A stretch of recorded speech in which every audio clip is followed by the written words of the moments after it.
Again, welcome to our webinar. Today we're going to be talking about smart solutions for UK schools and education trusts, shaping tomorrow's communication, as we have announced the webinar. I'm Shireen. I'm your host for today's webinar. I will be taking you through the Q&A at the end, and I'm a marketing manager at GoTo and very happy to welcome you to the webinar. Now I am going to introduce you to our speakers. I'm excited to have a panel of 3 experts. To kick it off, I will introduce and welcome our guest speaker, Keith Bartlett. Nice to be here. Keith is a founder and CRO at SaaScom, which is an independent IT consultancy, and he has over 20 years of experience in driving digital transformation for businesses, schools, and multi-academy trusts. He brings a wealth of practical insight and successful customer implementations to the table.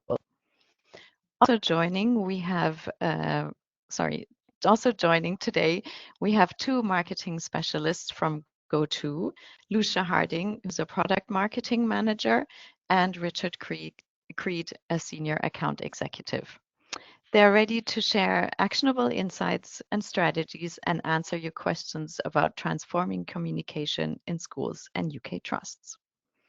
Now, before we kick it off with our agenda, we have a poll for you, which I will be launching right here, to ask to get to know what's your biggest communication challenge right now.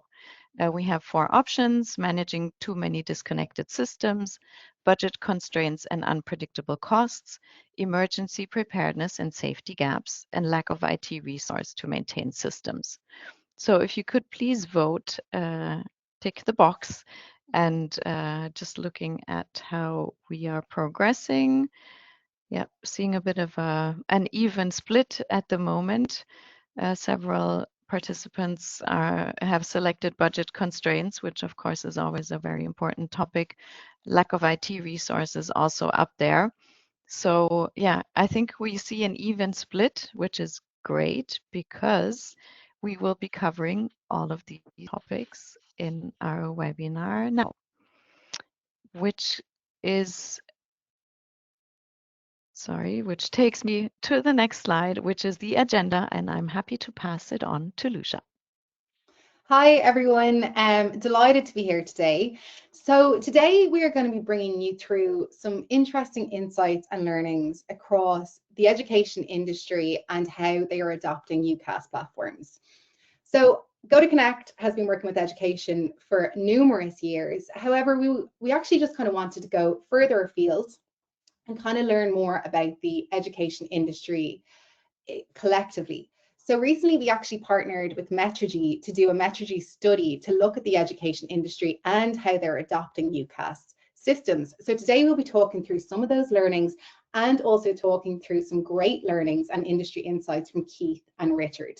So our agenda today is going to be looking at the growing demand for communication, budget, data protection and compliance, PSTN switch off, and the steps to building a solid foundation. And we'll finish up today then with a Q&A session.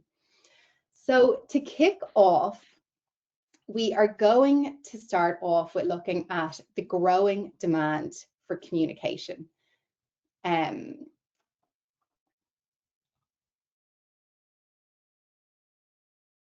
So just give me one sec. So we are going to look off at the growing demand for communication. So as I said, we recently just did a research project with Metrigy, and we got some really interesting learnings back from that research project. So we're just going to move on to the next slide just to show some of those insights and learnings. So with our Metrigy research project, we actually just went out across the education industry and we kind of asked, what's your feeling on UCaaS? What's your general feedback on UCaaS platforms? The Metrigy study also covered other industries and sectors too. So it wasn't just specifically education, but what came back, which is so interesting, is that the education vertical industry came back with 62.5% of that research saying, yes, We are very actively interested in UCAS, and yes, we are looking to adopt a UCAS platform. On top of that, a further 29% from that research study came back to say, yes, we're interested in UCAS, but we're looking at a hybrid model. So this is really interesting. And just to give some comparison then for the Metrigy study, which also looked at other sectors, only 50.4% came back from those other sectors saying that they were interested in UCAS platforms. So education is leading the way in adoption for UCAS. And I think what's interesting about this is, especially since the shift, since COVID, there is definitely a new reality for education in today's modern society. And that classroom really is everywhere. You know, learning is no longer tied to just a single location. I think the need for connection has become critical, where schools and colleges must keep students, staff, and parents connected. And the demand for on-demand learning has really accelerated. You know, students actually do and are looking for on-demand learning from anywhere. And you know, on top of that, it seems that a lot of the education industry is looking at operational efficiency and how they can actually manage to stretch those tight budgets. So lots of learnings to come back just from the education industry in general. But one that came back that was really interesting from this study is when we kind of like went in a little bit under the hood, we actually realized that yes, there is a growing demand to adopt UCAS, but it's not just about, you know, we just want the technology. It's really about getting the right partner. This is so critical in the education sector, and this came back in the Metrigy research. And they're really looking for somebody that understands how to build a strong foundation and understands their infrastructure. Education deals with a lot of old legacy systems, and you know that adoption into a new UCAS future platform really needs the right provider. So lots of great learnings in there. Really interesting insights. Keith, Richard, I've done a lot of talking here about this. As you can tell, I'm very excited about it.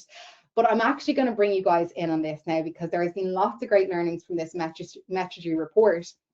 And Keith, I'm going to start with you, because I know building a strong foundation and an infrastructure is so important to the education industry and education customers.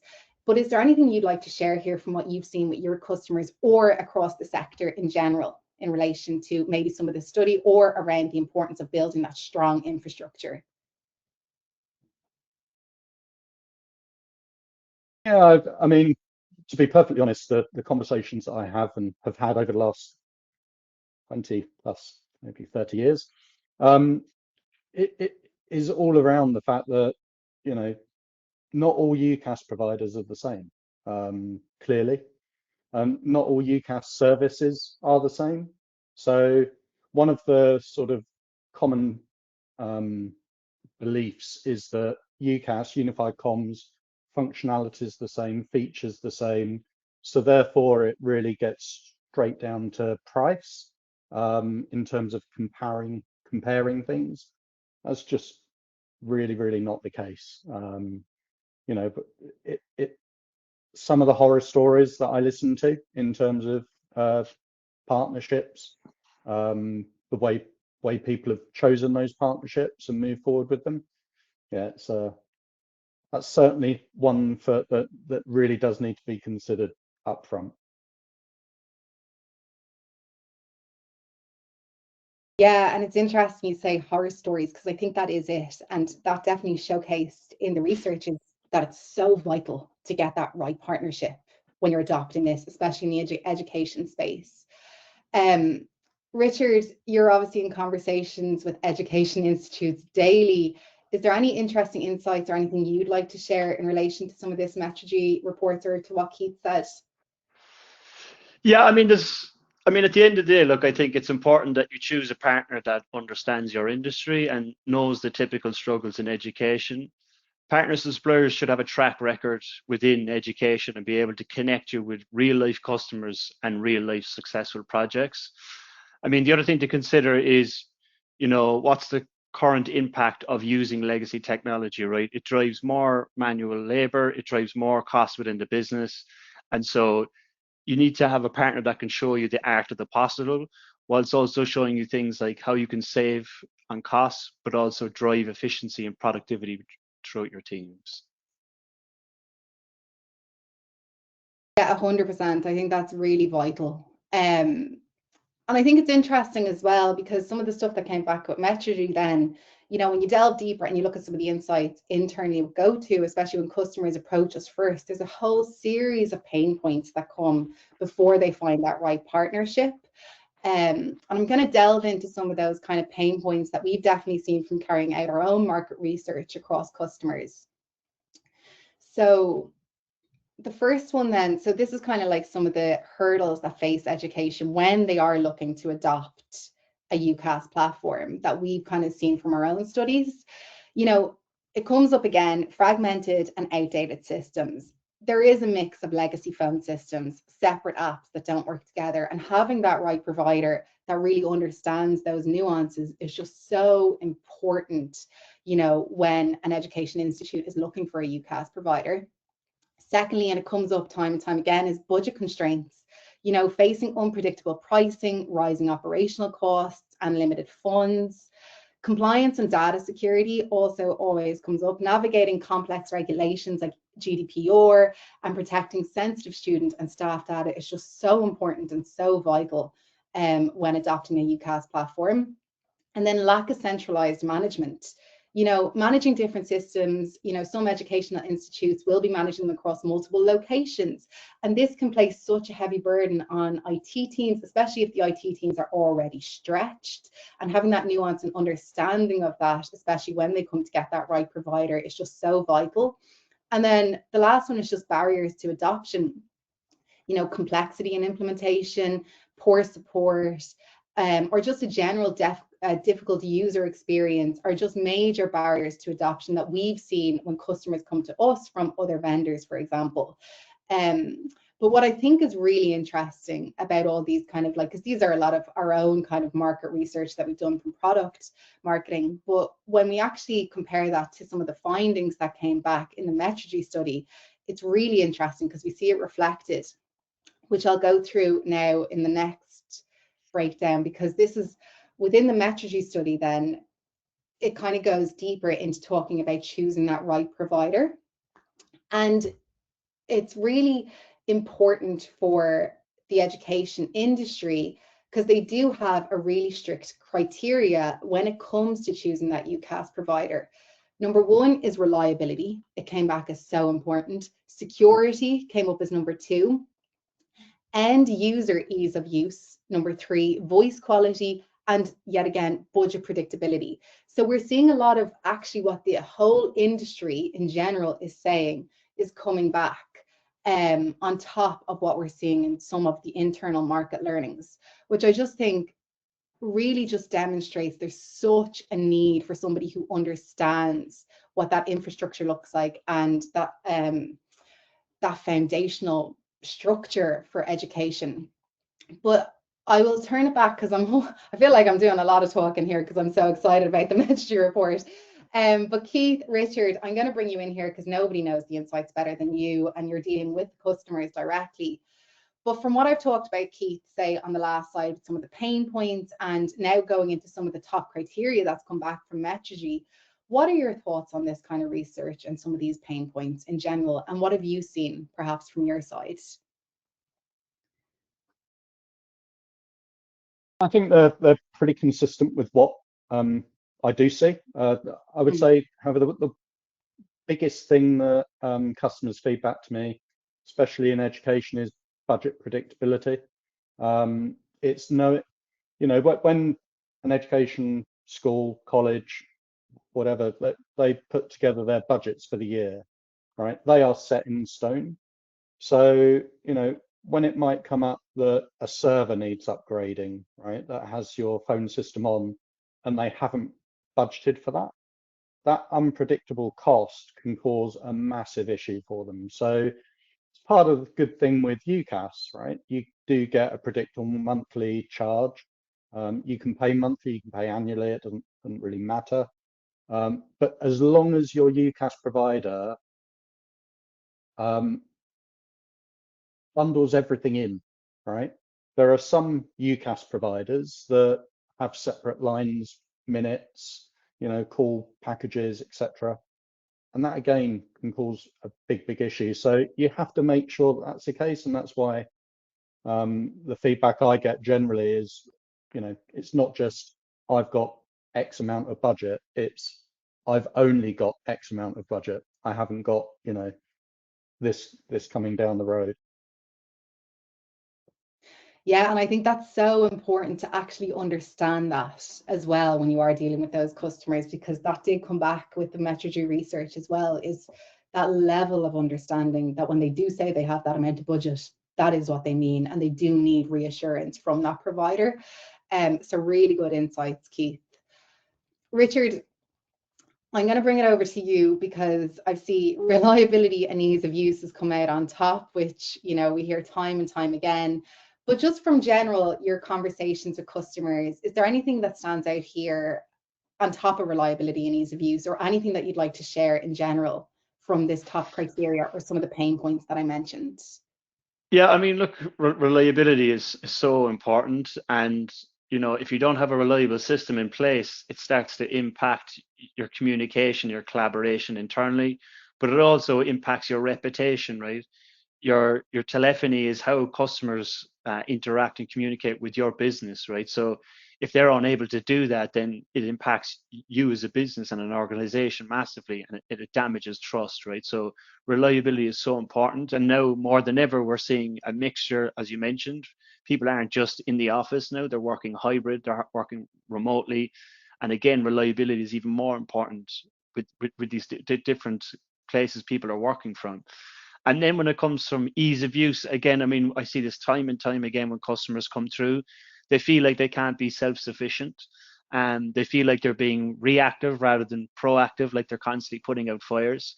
And then on top of that, in order to make, changes as an admin, I mean, they have to go through these lengthy manual steps. It's eating into their resources, or sometimes they have to open these tickets with their vendors and their suppliers, and then they have these huge SLAs, and that's just not realistic. You need a system that's intuitive and allow you to make changes on the fly.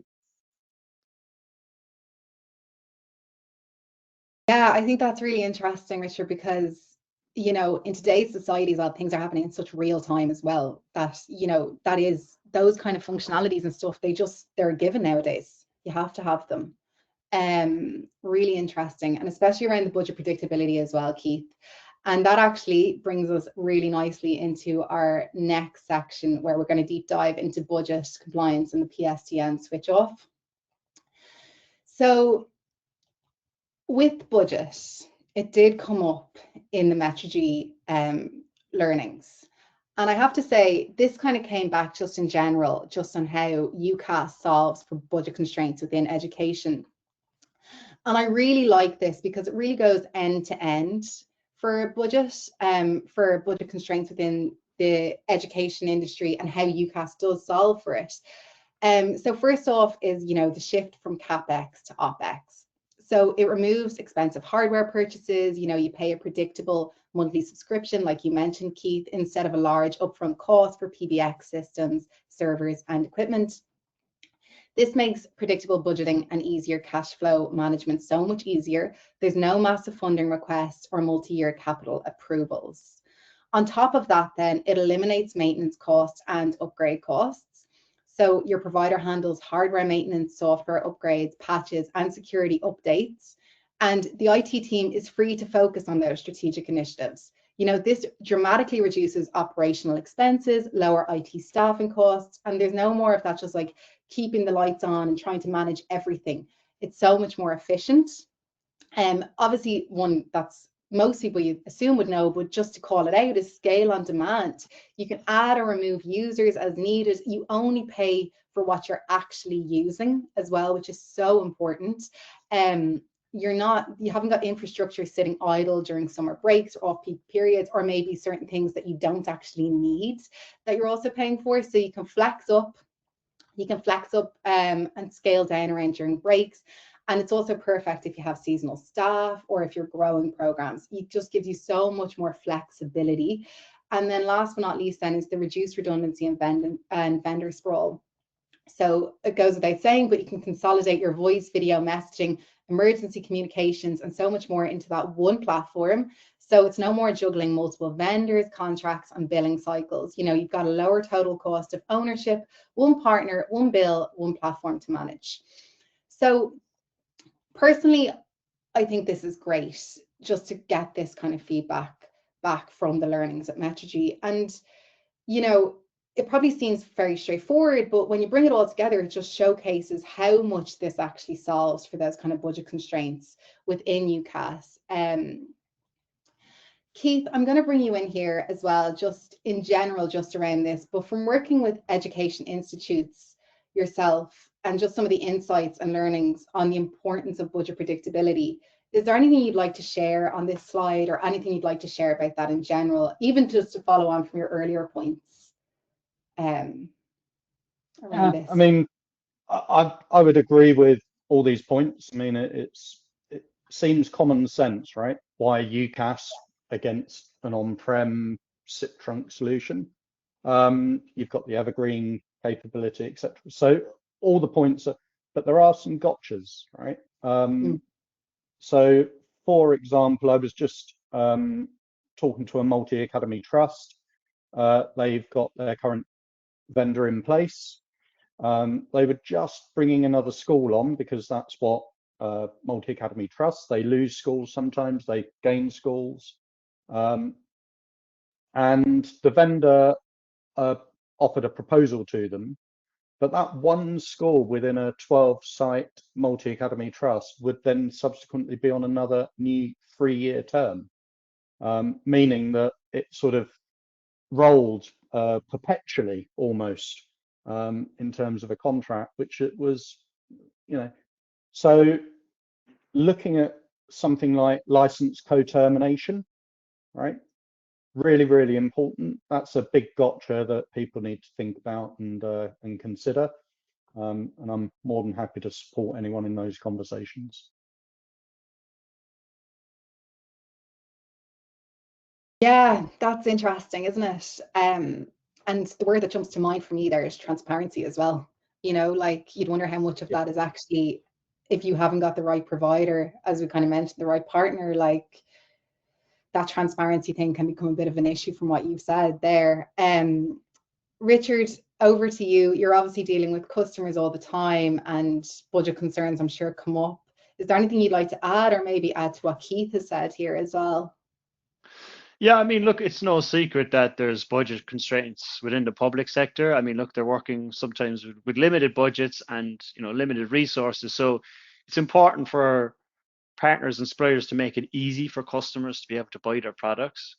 Look, within education sector, customers aren't making, you know, heavy outbound calls, and that's really important to note, right? Because what we've seen from listening to our customers is a lot of them have been overcharged when it comes to hardware and licensing, and particularly for minutes that are never used. And for that reason, that's why we actually created our own education specific license, right? Because we understand that this isn't a standard price, and education customers should know that and make sure that suppliers aren't charging them a standard price, right? The other thing is, you know, making it easy to buy, as I mentioned earlier. Like, we work with the likes of, you know, G Cloud, with Crown Commercial Services.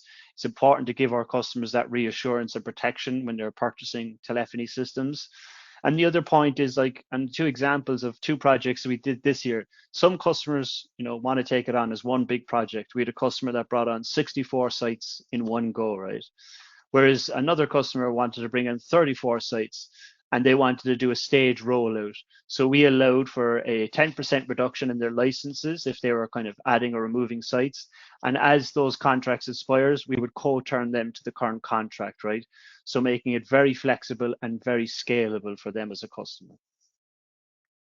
Yeah, I just think that's so important, Richard, and that's really understanding the customer's needs, you know. And also, it's actually a great point about the education package that we've built. Is it was crafted to what the education sector actually need, and even to talk on this, you know, they're not paying for those additional parts of the package that they don't need. They have been removed, so it's really tailored to that. So really good point, and I do think Both your points here have really proven that, like, you're listening to customers, you're listening to the education space, and you're showcasing the importance of what they actually need and giving that security and budget predictability to them by understanding their needs. And that's just so vital and important, as we've seen in the Metrigy study and as we see in ourselves across the pain points across the education industry. So some great learnings there, I have to say. But with that, we will move on, because budget's one thing and security is another thing. So these learnings came back from the Metrigy research, and I have to say, really interesting. And I find these very interesting myself, because they're not what I thought would have come back from the Metrigy learnings.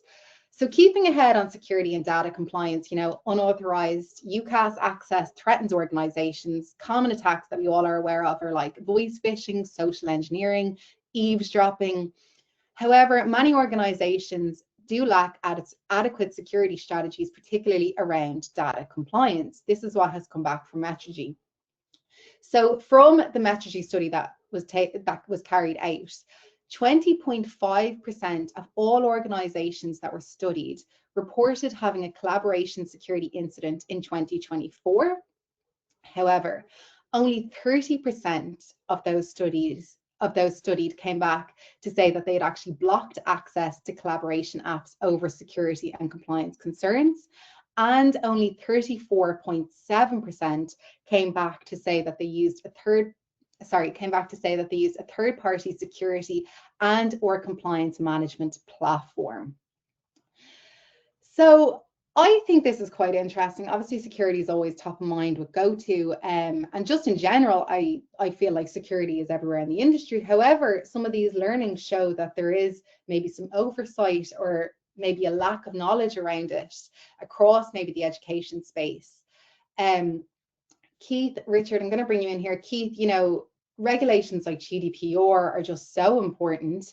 But from your perspective, what do you think, a strong forward-thinking security strategy looks like for an education industry or an education institute today, or just in general? Like, what are your feelings on security from what you've seen in the sector or with your customers?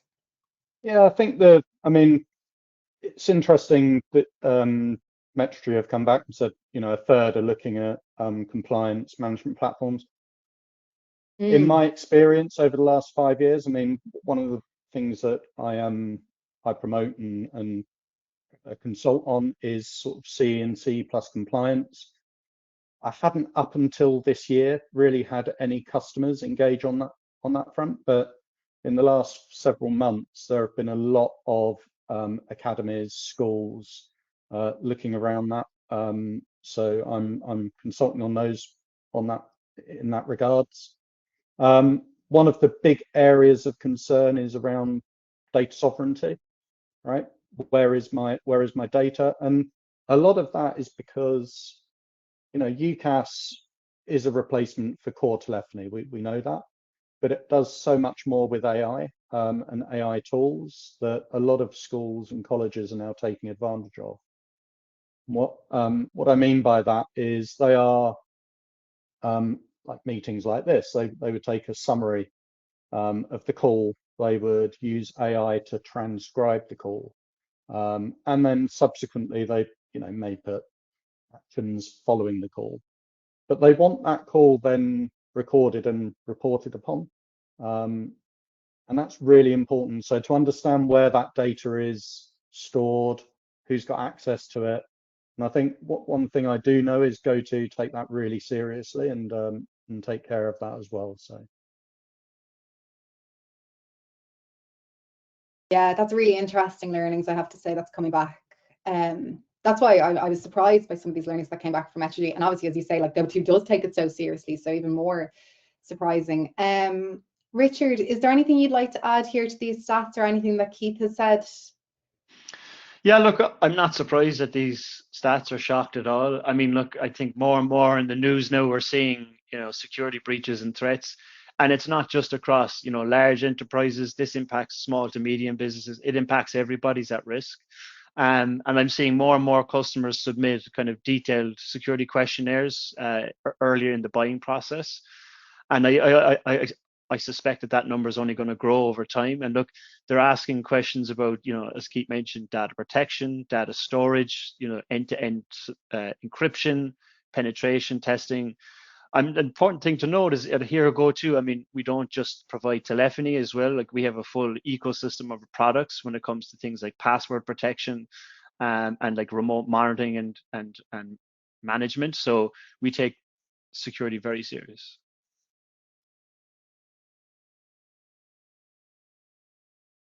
Yeah, and that's interesting that you're getting all those questions as well, Richard, which obviously just shows the relationship as well is, so strong for when customers do come to us, that they're coming with that and they're obviously getting the feedback that they want. And we do take it so seriously, as you say. We do have a suite of products. Yeah, lots of great interesting learnings there, I have to say, from the Metrigy insights around data compliance. But we will move on because there is another topic that is very interesting, that is very top of mind at the moment, which is the PSTN switch off. So Openreach is retiring UK's copper phone network. The stop sell is active now, and the final switch off is Jan 2027. Keith, I'm going to bring you in here because this has been pushed time and time again. So do you want to kind of give us an overview of what's happening with this and just kind of share some insights from your perspective on this PSTN switch off? Yeah, I mean, it's like flip flop. I mean, it's happening, it's not happening, it's happening, it's not happening. And unfortunately, with the date that's been set, I'm a little bit concerned, maybe worried that organizations think it might be switched out again, might be pushed out again. And if it's not, they're probably going to get caught out, because there is a time required to switch from traditional on-prem PSTN services to UCaaS. And that's not just implementing of system and changing of system, it's bringing people on board, going through security questions and concerns, thinking about budgets, because if you've got an old aged on-prem PBX, it may very well have been retired in terms of budgets. Some of them, NEC, for example, is not even supported anymore, so you're not paying a support cost because they pulled out the market. So, if you've got those types of systems, then you are going to have to really consider budgets and put them in place for when this does happen. So my recommendation is absolutely believe that date's set in stone. It's going to happen, and you need to, plan for it. Right. Okay. Sounds quite strong now, Keith. So that is good. That's good recommendation. Richard, is there anything that you'd like to add to what Keith has said, or just in general on the PSTN switch off? Yeah, I mean, look, if you look at any of the recommendations, they're all suggesting you should be doing your planning now, like this month, and particularly with 2027 just right around the corner. Typically, when I'm talking to customers, I advise to kind of focus on 6 areas. So you should be auditing your systems, like looking at your phones, looking at your devices, intercoms, alarms. You should be consulting now with suppliers and partners like Keith to start, doing your due diligence, start figuring out what's available out there, compatibility. Then you should be planning for the upgrade, right?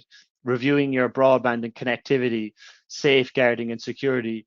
And the most important, and Keith mentioned this, is like set up a budget for the transition, right? And make sure you have that planned out. And I think if you do those things, it should be a seamless switch for you.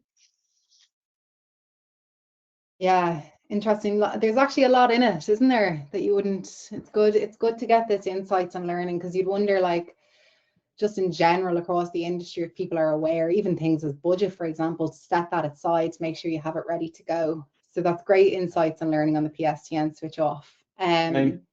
Just one thing, sorry, on that. Of course. I know, it says January 27. People are thinking maybe that's a year away. But in education, you've got Easter, the summer holidays, and maybe Christmas next year. So Yeah. I know time looks like it's a long period of time, but in education, you've got 2 or 3 windows to make those changes and get the system in place, which is not a lot. Not a lot, yeah. That's a really good point, Keith. I know even on a personal level, the last year has gone so fast. So if it goes even faster for education, then yeah, 100%. Great call out. Okay, so with that, then we'll move on to steps for building a solid foundation and what that looks like. And I'm just going to basically pull together from everything that we've talked about here, those steps for building a strong foundation when it comes to adopting a UCaaS platform. Obviously, as you've mentioned, the education sector is very focused on it. They want to do it. But, it really starts with that right foundation and choosing the right partner. You are looking for a long-term partnership with a provider who understands your education's future. And it is so important that they understand your legacy systems so that they can actually build a bridge from legacy to modern. And a true partner integrates with your existing systems and helps you migrate at your own pace. You're securing a foundation that actually lasts, and you're not just getting anything that's like a rip and replace model. You're actually building something strong, flexible, and most importantly, something that will grow with you. On top of that, one of the most important things, I know definitely it's so important for our GoTo Connect system, but it's having a system, like a system really is it really only as good as your ability to manage it. And the right UCaaS platform doesn't just work, but it makes your team's life easier every single day. That's why having a centralized admin management system where you can update users, settings, features across all campuses, schools, colleges, trusts, whatever you need is just so vital and so important. Having that really strong central admin system in one place, it just frees up your IT team. They spend less time firefighting and then more time on strategic initiatives. And it also helps with teachers, staff, students. They all get the tools to learn more efficiently with ease, and it just saves, everybody wins and saves so much time. And just in terms of this, with building that right infrastructure, picking the right partner that understands your needs, and having a really strong centralized admin, this is where you can future-proof by having the right UCaaS platform. Because future-proofing means your investment will keep delivering and deliver value year after year. You're not locked into aging technology. You're not doing that rip and replace. You're actually positioned to move forward and have a platform that will grow with you. As we say, you can add users, you can remove users, you can add new features, you get system upgrades, all of that. You get your regular feature updates and innovation, cloud native architecture that evolves without hardware upgrades, and you get dedicated education support. So your investment grows year after year. And I think some of the insights that Keith and Richard have shared today really shows the importance of having that right provider and having that right conversation that like they understand that education space, they understand the pain points, they understand the nuances, and they understand what building a right foundation looks like, because it's not just the here and now, it's actually future proofing into the future so that in 10 years time you have a great system set up. So it's really about getting that all those checkpoints correct to future proof your organization. But I digress, because I talk again as I get very excited about all of this and building my strong infrastructures and foundation.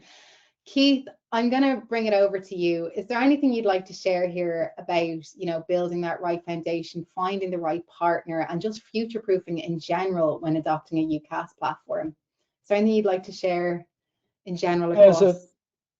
There's a few things I mentioned. I think Richard mentioned it up front around reliability, and that's making sure your connectivity is good, making sure that, if you're a multi-academy trust, for example, maybe implementing an SD-WAN, right, and having the architecture that supports really good UCaaS.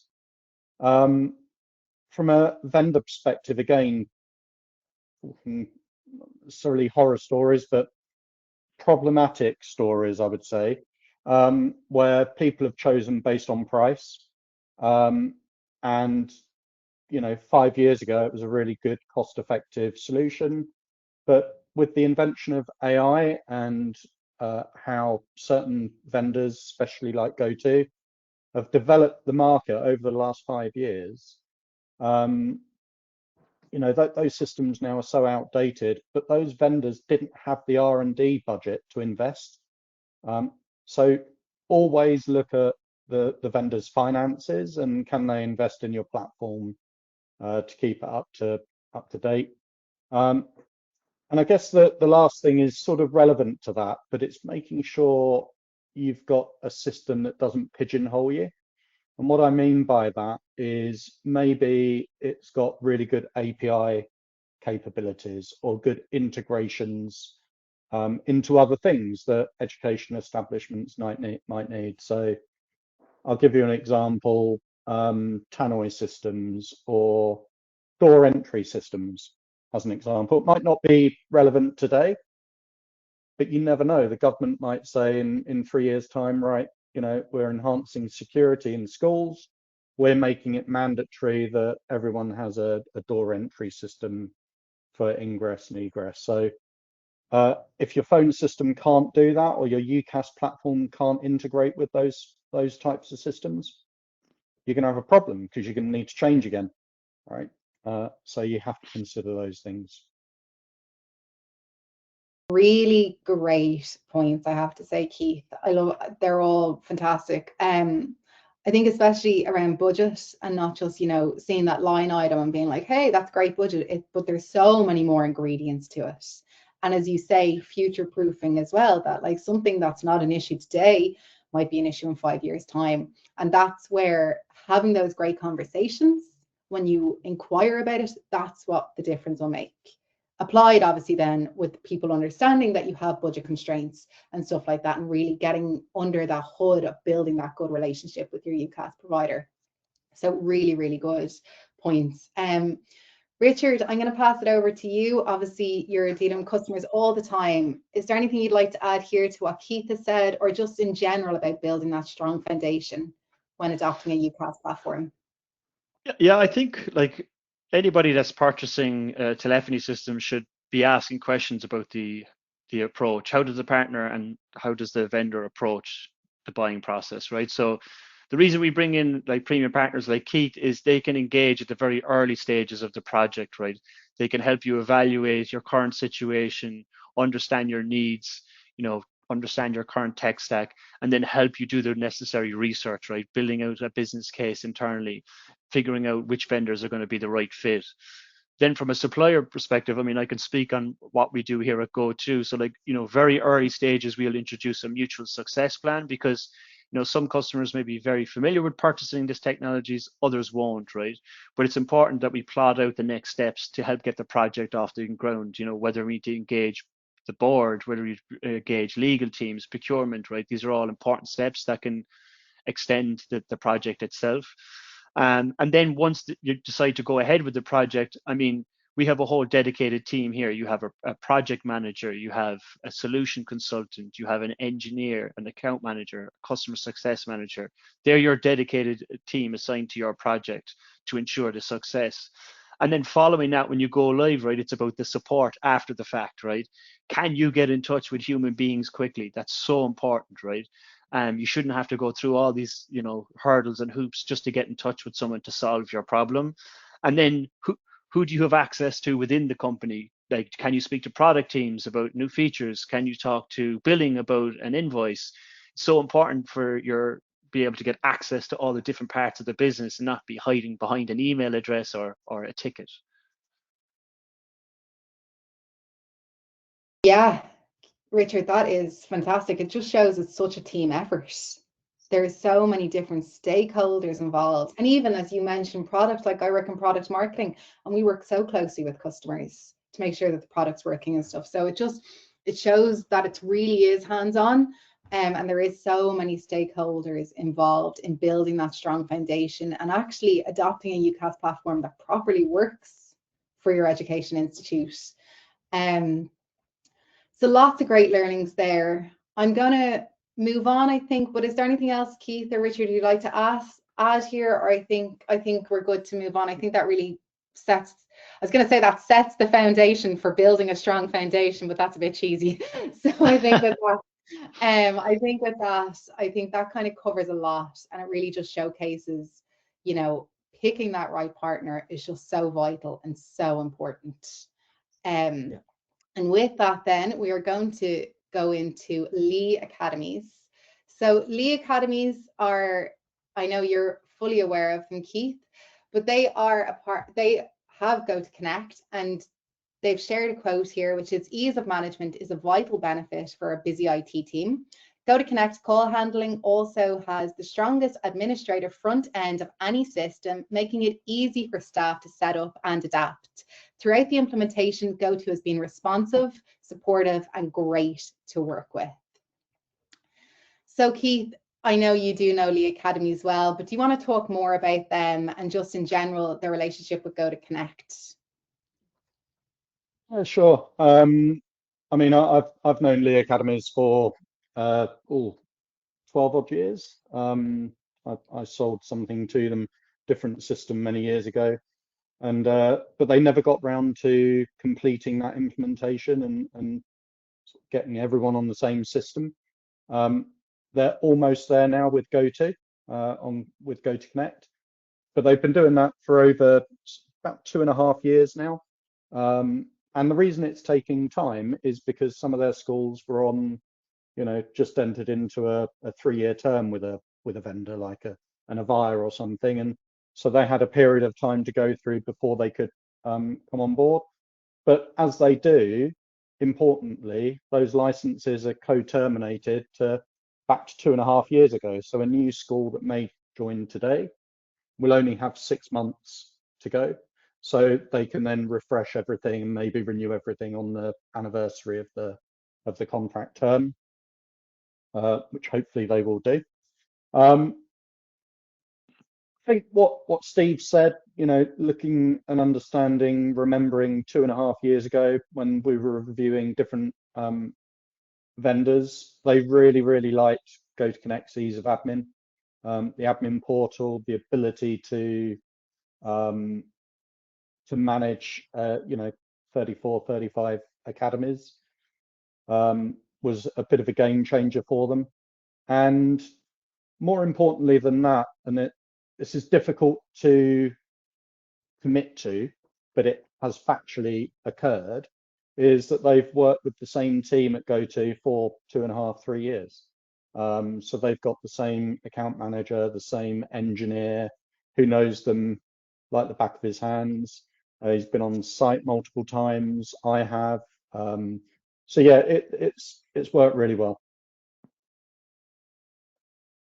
Yeah, I think that consistency across the team is just so important, and it definitely it's such a win for GoTo to have such a dedicated team like that. And also, yes, centralized admin, it just comes up time and time again, and it still blows my mind because something as simple as I know when I was chatting to the product team about it, they were like, no, Lucia, they used to have to go from location to location to update everything, and it's all done in one admin now. It simplifies everything. Such a game changer, I have to say. So look, I think this is great. I think this summarizes everything with Lee Academies and building that foundation. So I think we've pulled it all together here quite well. Shireen, I'm going to bring you back in here to take over. I think I'll pass it over to you. Yep. Thank you so much, Lucia and Richard, Keith, for these insights. Yes, as you said, it's a great. Sorry, I'm clicking between tabs. I'm going to, as presented here, launch another poll. So if you would like to speak to a GoTo expert, just give us a quick ping on the yes or no. We'll have the poll up for a second. In the meantime, we've saved some time for our Q&A session as announced, and I've been busy in the chat responding to some of the questions coming in, but of course summarize them as well and taken a note of what we can discuss right now. So again, the poll is still up. I will start us off with the first question. We've been talking about shifting to new solutions, in this case, maybe also about GoTo Connect. One question that came in is to say, how does GoTo Connect integrate with older hardware during a transition? I would pass this to you, Keith. I know you've gone through some of these implementations. Yeah, so I mean, fundamentally, GoTo Connect is a SIP-based platform. So when a customer gives us a call, we talk to them. One of the first things that we do is talk about budget and review things, and we look at their old infrastructure that they've got in place, whether it's desk phones, operator consoles, etc., or even some in-room sort of meeting solutions, which, believe it or not, some schools have got, colleges, and determine interoperability with the new platform that they're looking at. So that's really important because you want to reuse that old hardware when you can. Replacing it can be expensive, and you want to sort of minimize that expense wherever possible. And GoTo's got a really good repertoire of old different vendor technologies from a hardware perspective that it connects and interoperates with. Anything to add from your side, Richard? Yeah, just like, typically we would try and capture this information very early, to confirm compatibility, and then we do perform network tests as well to ensure that there's nothing that's going to prevent that connectivity to our system. So yeah, there's a lot of steps we take in order to confirm whether they can reuse it. If not, there's lots of models out there that we can support our customer with that are not just compatible with our system, but with multiple systems. Excellent, thank you. I hope this answers the question. Looking through what else came in the chat, there is one that also refers to an existing on-premise system. Is it better to go SIP trunking or all in with a UCaaS solution? Maybe again, Keith, if you want to take the first stab at this. Yeah, I mean, it's one of the questions I get asked the most, to be perfectly honest, coming from where organizations have got on-prem. It's from a budget perspective, it's probably more cost effective just to go SIP trunking. But you're not considering all the vagaries that we've sort of discussed today around server upgrades, maintenance upgrades, the ability to actually do moves, adds, changes yourself rather than phoning someone up and waiting sometimes weeks, believe it or not, to do bits and pieces. And then lo and behold, vendors can often, as has happened with NEC, move out the market, right? And you get stuck with an on-prem SIP trunking solution that you can't add users to and you can't support. So yeah, I would say this because it's what I do, but I would always move to an evergreen sort of UCaaS service, as long as the cost is, all encompassing. You've got that predictability, and it's not £500 a user a week, right? So you do have to consider that as well. Excellent. That actually brings up or relates to two questions which I have. So maybe I will put them both out. The first one is how flexible are our contracts? That's one. And the other one is because you touched on support. There is also a question on what's our support model. So maybe we start with the contracts and then we go into the support model. Richard, passing this one to you. Yeah, sure. So I kind of touched on it earlier, but like we always give some flexibility of about 10% reduction because look, we know that particularly in education, there's often changing of sites, acquiring new sites or losing sites. But on top of that, we also are very flexible in how we allow customers to purchase the product, right? Keith mentioned earlier, we can co-term contracts based on their current end dates, right? There's different options that we can give you, right? So we're not just going to make it difficult for you to buy. We're putting it in a position where it's easy for you to bring on a new site, it's easy for you to co-term that contract, and it's easy for to predict the next billing. Excellent. And then the second part of the question regarding our support model, if you want to say a few words to that. Yeah, I mean, look, I think if you typed in GoTo's current NPS score against some of our competitors, you'd see where we stand. And look, we offer global support, 24/7 support here. It's important for us that customers can reach out to support teams within their working hours, but also outside of those working hours. Lots of IT teams in education work out of hours in order to get projects, successfully off the ground or implemented, because it could impact them during their day-to-day. So it's important that they have access when they need it. And then we also give lots of channels in order to communicate with us, right? So you have your direct telephone number, you have your dedicated account manager, you have live chat, you can open support tickets with particular teams and then engage your account manager on those. So as I mentioned, we try to make it easy for you to get in touch with human beings rather than AI or going through IVR systems or support tickets. Super, thanks. Keith, anything to add from your perspective? I mean, I've never had an issue with GoTo support. None of my customers have. It's one of the sort of things they advocate when they give references or do case studies. The support model that GoTo provide with the CSM and the account management integration is absolutely, world leading. It's perfect. So nothing bad to say at all. That sounds good. Thank you. We have a few minutes left. There is another very precise question on the invoicing process. Maybe a few words on that, Richard. It's quite, yeah. Sure, go ahead. No, for you. It's really, what does the invoicing process look like? Sorry, that was the question. I mean, essentially, we have a billing portal inside your account. So once the charges have been calculated, we process the invoice into your billing portal. You can access in there. If needs be, you can get in touch with your account manager or the billing team if you have particular queries. Sometimes we've even jumped on calls with customers in order to kind of adjust the template to make it easy for them to process and approve their side. So we try to make it as easy as possible for customers to access and be able to read.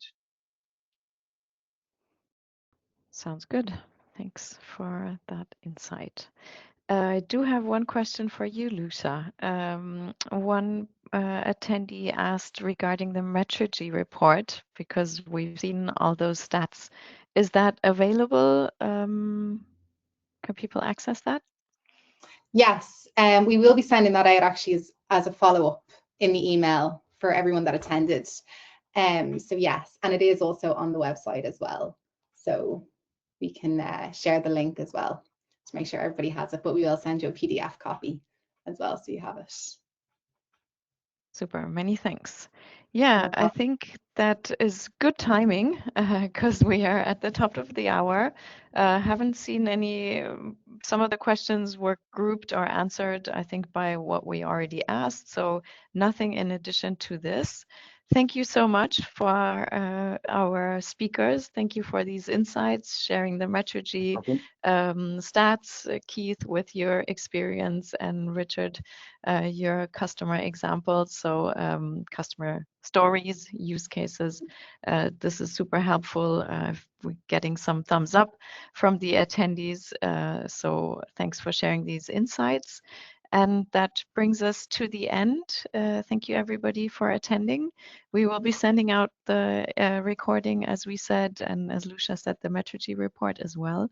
So you can have another read into that. And if any questions, we're here to answer also offline. Please don't hesitate to reach out. And hopefully we'll see you on our next webinar. Goodbye. Thanks, everyone. Bye, everyone.